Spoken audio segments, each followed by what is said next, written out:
Bonjour, je suis le docteur Jonathan Berceau, président de l'Institut biblique du Québec au Canada et aussi enseignant à la FATAD à Lomé pour la maîtrise et le doctorat. Mais aujourd'hui, dans Parole de vie, nous parlons de ce thème « Tout ce que tu entreprendras réussira ». Vous savez, c'est le genre de choses qu'on aime entendre. Et je suis sûr qu'aujourd'hui, certains vont dire « Amen » à cette phrase « Tout ce que tu entreprendras réussira ». Est-ce que c'est ce que vous voulez entendre? Est-ce que c'est ce que vous avez envie d'entendre aujourd'hui? Tout ce que tu entreprendras réussira. Je trouve ça dans le livre de Josué. Si vous allez avec moi dans Josué, chapitre 1er, verset 8, c'est Dieu lui-même qui dit cette phrase à Josué alors que Moïse vient de mourir et que Josué prend le leadership du peuple d'Israël.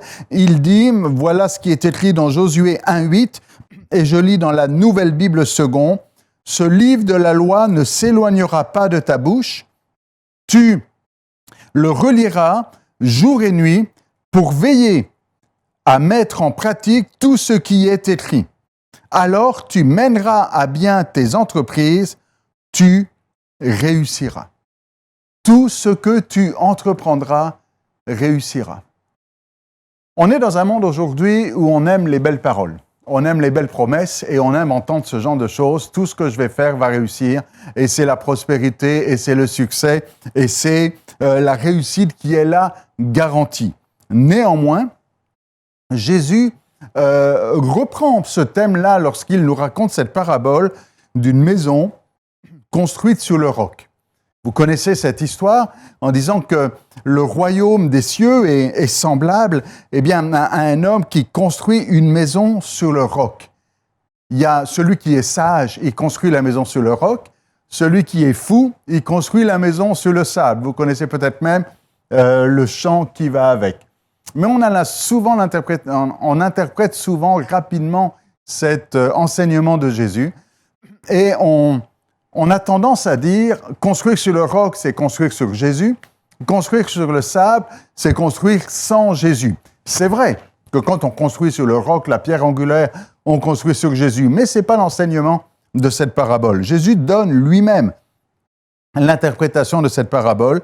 Dans Matthieu chapitre 7, verset 24, il dit « Quiconque entend de moi ces paroles et les met en pratique sera comme un homme avisé qui a construit sa maison sur le roc. » Celui qui construit la maison sur le roc, c'est celui qui entend les paroles de Jésus, mais pas seulement qui les entend, mais qui les met en pratique. Le fou, lui, il entend les paroles de Jésus, mais il ne met pas en pratique. Et il construit une maison, et la maison est là.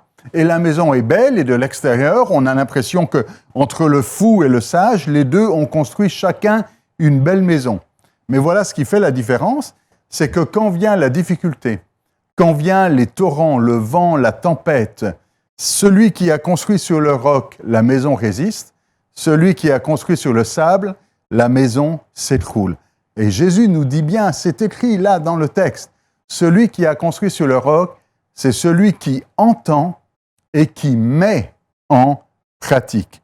Pas simplement entendre, mais aussi mettre en pratique. Je reviens à Josué. Dieu donc s'adresse à Josué et lui dit, voilà, sois courageux, tiens fort, j'ai une mission pour toi. Tout lieu que foulera la plante de tes pieds, je te le donnerai. Là encore, c'est le genre de phrase qu'on aime bien, de dire que j'aimerais que partout où je vais, le Seigneur me donne le lieu sur lequel je marche. Mais il dit, au verset 8, « Ce livre de la loi ne s'éloignera pas de ta bouche, tu le méditeras, tu le reliras jour et nuit, pour veiller à mettre en pratique tout ce qui y est écrit. » Et c'est là la clé. Si Dieu peut donner cette garantie à Josué en disant « Tout ce que tu entreprendras réussira », il y a une condition sine qua non, dans le contrat, il y a une obligation quelque part, il faut que ce livre, tu le lises. Il faut que ce livre, tu le médites. Qu'il soit sur ta bouche, tu le lis là à haute voix, tu le médites, tu le récites et tu le serres sur ton cœur. Et puis, tu le gardes, mais pas simplement tu le lis, mais tu le mets en pratique. Tu obéis à ce qui est écrit dans ce livre. Tu obéis et tu le mets en pratique. Même, il dit, tu n'en t'écarteras pas ni à droite ni à gauche. Tu ne vas pas aller ailleurs que ce qui est écrit dans ce livre. Et c'est seulement dans ce mode-là, c'est seulement dans cette condition-là que tout ce que tu entreprendras réussira. Sois fort, Josué, sois courageux, mets en pratique ces choses, tu reliras jour et nuit, tu mettras en pratique ce qui est écrit, alors tu mèneras à bien tes entreprises et tu réussiras. Je serai avec toi. Souvent, Dieu dit cela pour encourager l'homme et la femme de Dieu. Ne crains pas, n'aie pas peur, je suis avec toi. Et c'est ce qu'il dit ici à Josué. Je suis avec toi. C'est toi qui vas donner à ce peuple ce patrimoine-là. Quelque part, j'ai fait une promesse à Moïse et on se souvient que des années auparavant, Moïse avait envoyé 12 espions dans ce pays promis qui sont revenus et c'était le pays de la promesse. Dieu avait déjà promis ce pays au peuple d'Israël, mais voilà que maintenant, c'est à Josué d'entrer dans ce pays promis et d'entrer dans cette promesse. Mais pour rentrer dans cette promesse, il faut que Josué, tu lises cette parole, tu ne t'en écartes ni à droite ni à gauche.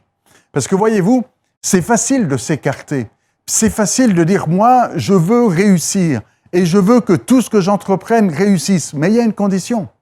Mets en pratique la parole de Dieu. Si tu ne fais pas ces choses, ça ne marchera pas. Mets en pratique la parole de Dieu. Et c'est ce que dit Dieu à Moïse ici, mets en pratique cette parole. Et il dit au verset 7, « Ne t'en écarte ni à droite ni à gauche, afin de réussir partout où tu iras. » Alors je sais que pour beaucoup aujourd'hui, c'est votre souhait, c'est votre désir de réussir. Et Dieu n'est pas contre la réussite. Au contraire, ici, il la garantit à Josué. Il dit, tu réussiras.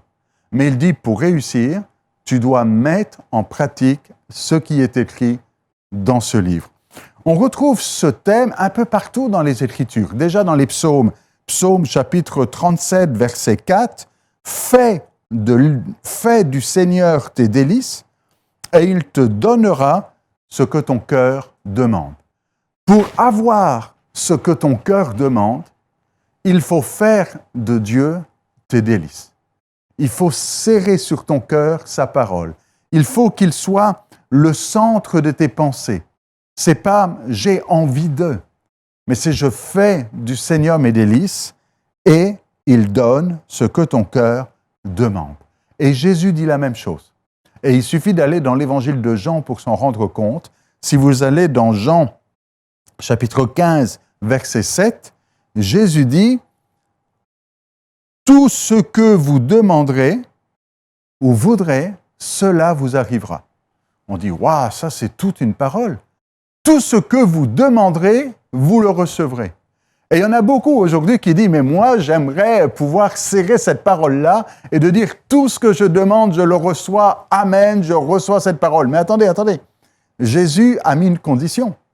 Et il commence par dire « Si ». Vous voyez, il y a un « si » et seulement « si ». Si vous demeurez en moi et que mes paroles demeurent en vous, demandez tout ce que vous voudrez et cela vous arrivera. Alors, ce n'est pas simplement, il ne faut pas faire la version courte et prendre juste la fin du verset en disant « je demande et je reçois ». Ça dépend ce que tu demandes. Regardez, Jésus dit « si ».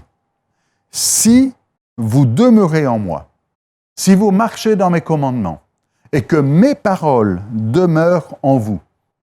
Et vous savez, c'est logique quelque part. Et il y a toute une logique de Dieu ici derrière ces paroles-là. Si vous êtes imprégné de sa parole, si si sa parole demeure en vous et que vous demeurez en lui, vous n'allez pas demander n'importe quoi. Vous savez, quand on aime Jésus et qu'on aime sa parole et qu'on est attaché à lui et que l'on demeure en lui et que ses paroles demeurent en nous, alors ce que nous allons demander, c'est ce que lui veut.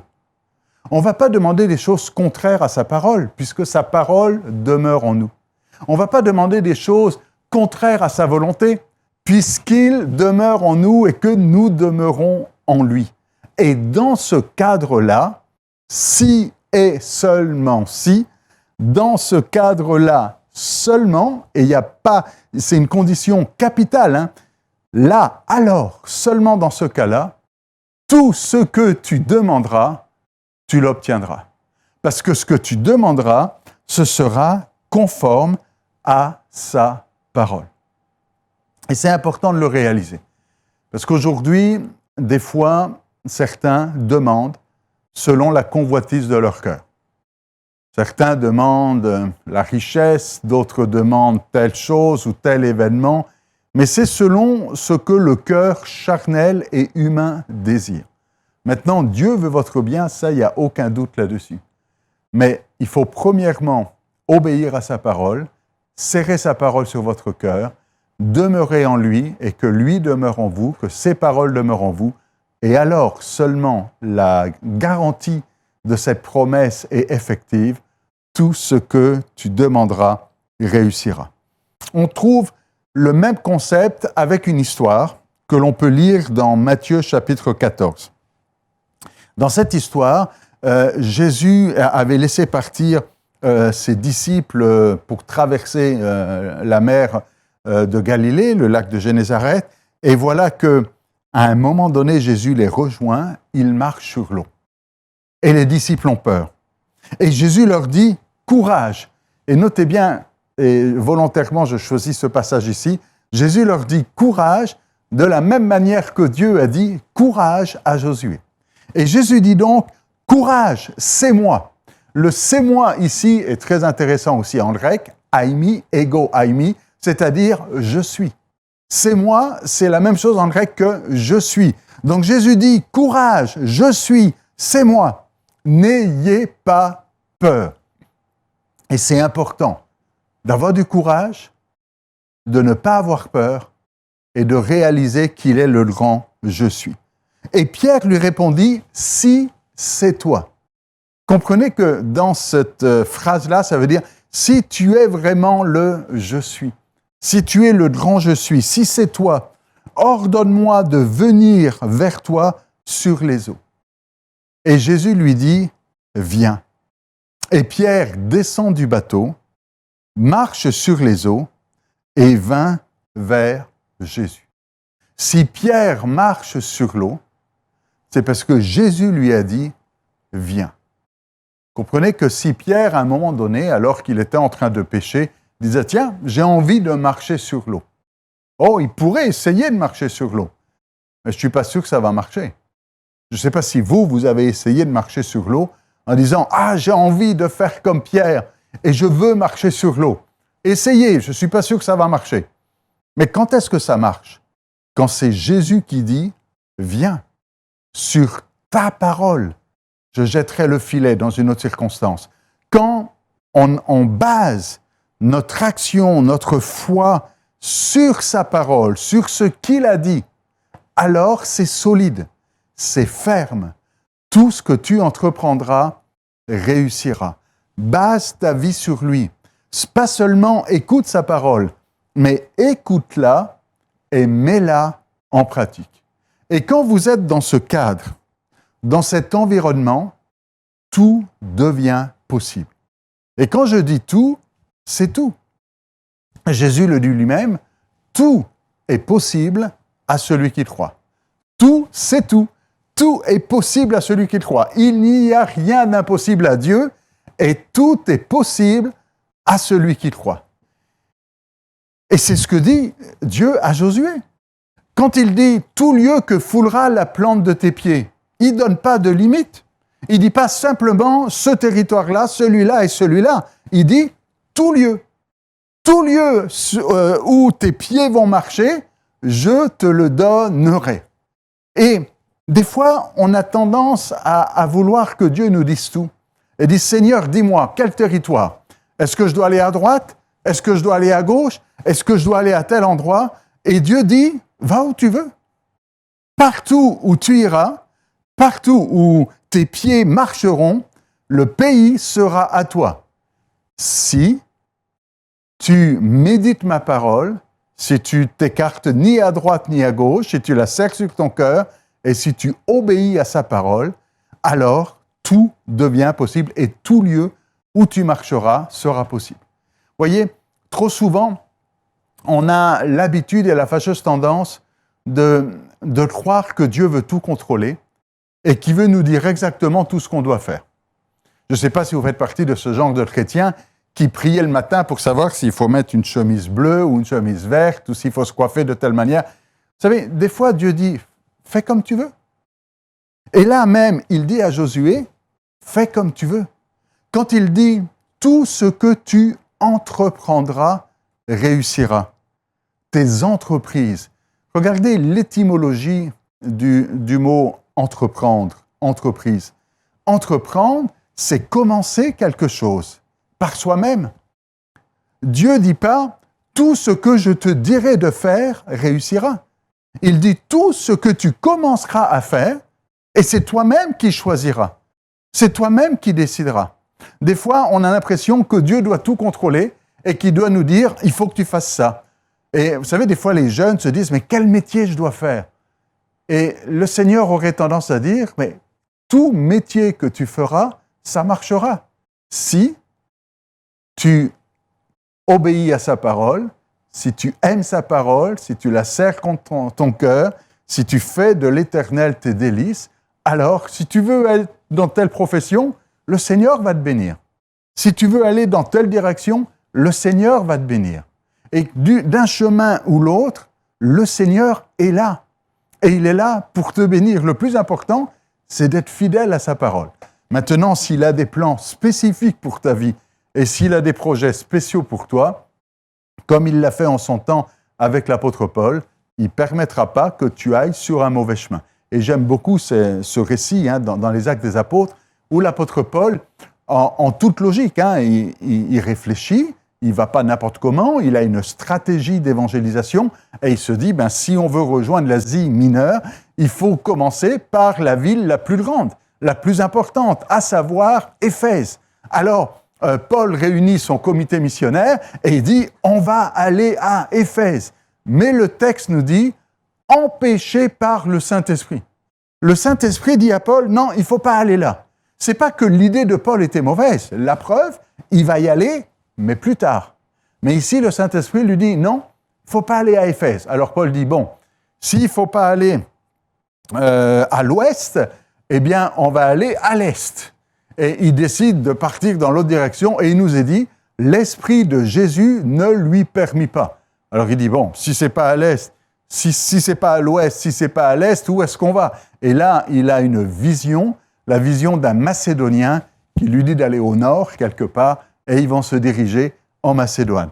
Qu'est-ce que cette histoire m'enseigne? Cette histoire m'enseigne que Paul a fait des plans. Il a choisi. Que Dieu ne lui avait pas donné le plan de match au départ, mais il lui a dit, vas-y, organise-toi dans ton projet missionnaire.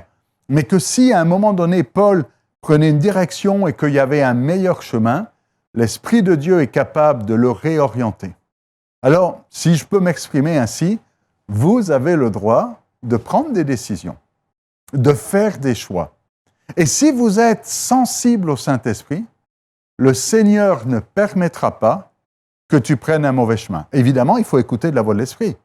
Si le Seigneur te dit « Attention, ce chemin est dangereux, il ne faut pas que tu passes par cette porte » et que tu t'entêtes à vouloir prendre ce chemin, ça va mal finir.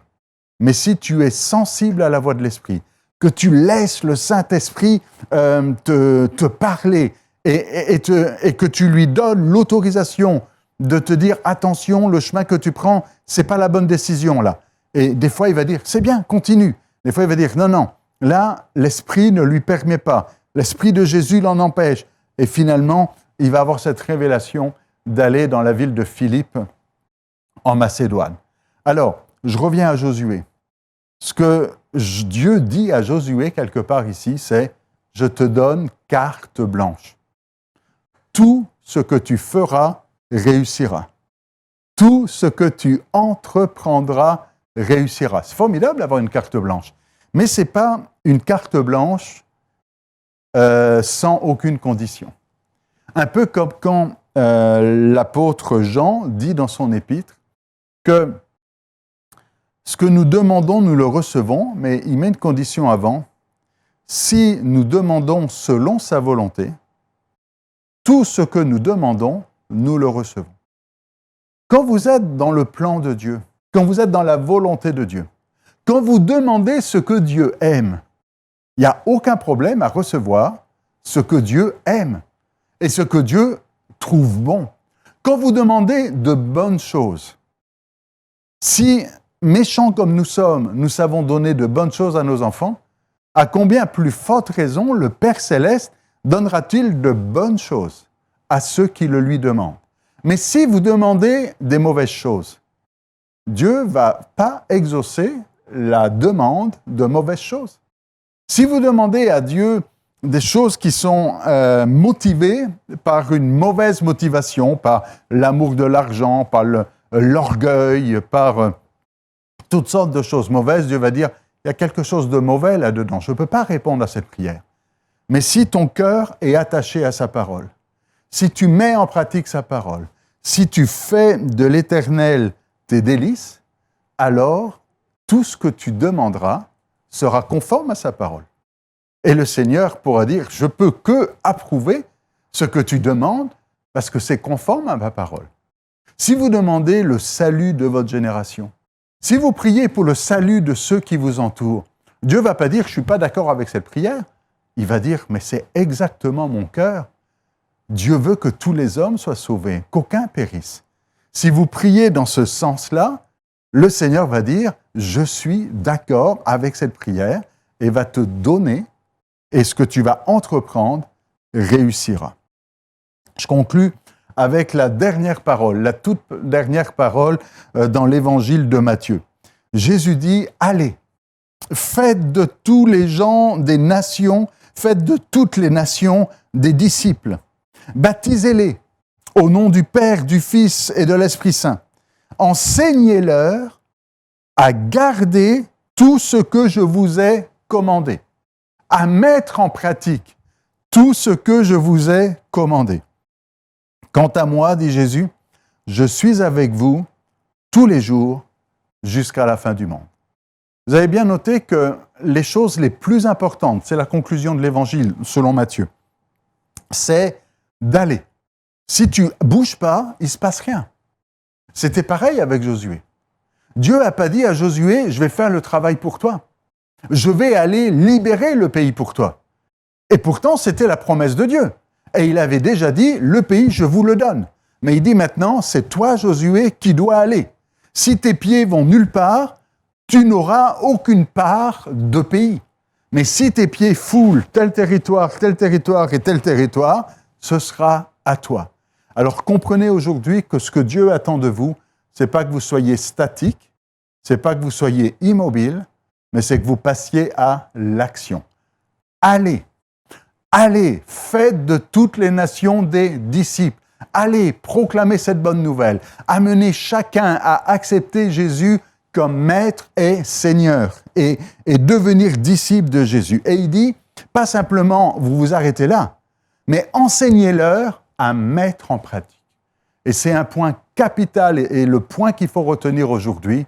N'écoute pas simplement sa parole, sinon tu es un fou qui construit sur le sable. Mais écoute sa parole, entends sa parole et mets en pratique sa parole. Parce que quand tu écoutes, quand tu entends et quand tu mets en pratique, comme la promesse que Dieu fait à Josué, c'est alors que tout ce que tu entreprendras réussira. Si tu veux voir du succès dans tes entreprises, et vous comprenez que quand on cherche premièrement le royaume et la justice de Dieu, on ne va pas chercher à être riche, on ne va pas chercher les biens matériels, mais notre cœur va être attaché aux choses d'en haut. Alors, mets en pratique la parole de Dieu, et c'est alors, et c'est ainsi, que tout, et je dis bien tout ce que tu entreprendras réussira. Seigneur, je prie pour mes frères, pour mes sœurs qui entendent cette parole, que cette parole ne rentre pas d'une oreille et ressorte de l'autre, mais qu'ils puissent mettre en pratique ta parole et ensuite demander selon ta volonté, aller à l'action. Et merci pour cette promesse que tu nous fais, que tu donneras du succès à tout ce que nous entreprendrons pour la gloire de ton nom. Amen.